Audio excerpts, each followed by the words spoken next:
Orang yang bijak je geng akan beli ring ni. Sebab apa aku cakap macam tu geng? Sisa kas X ni orang yang bijak je akan beli.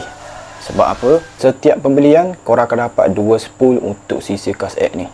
Untuk spool yang ni dia pakai medium spool dan 1 shallow spool. Untuk ring ni dia datangkan dengan spool yang jenis shaft panjang macam ni. Yang ni boleh buat main heavy game. Ring ni dia punya drag kuat gila, sampai boleh support sampai 8 kilo 8 kilo max drag geng. Lepas tu dia punya star drag yang dah ada clicker. Handle dia pakai aluminium, handle dah panjang. Yang untuk knob ni aku dah custom lah. Star drag dia ada clicker, drag pun ada clicker.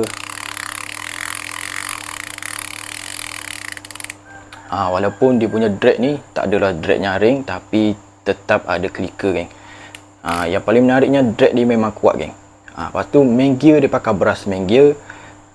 Tension knob ada clicker, tension knob Dia punya braking ni pun ada clicker. Dia punya braking ni ada 18 level semua. Yang ni memang sedap geng. Nak buat main game ringan boleh, nak buat main game berat pun boleh. Nak buat main skipping lagi boleh. Longkas jangan cerita lah. Lepas tu geng, ring ni official kedai dia jual sekali spare part dia geng.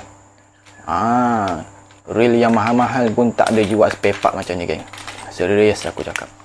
Untuk harga yang hampir RM100 korang dapat spek macam ni memang padu geng. Ada jual spare part, ada jual spare part, barang padu macam ni memang korang takkan dapat dekat luar sana.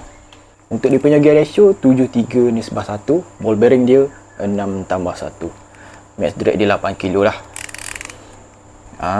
Yang ni memang padu geng.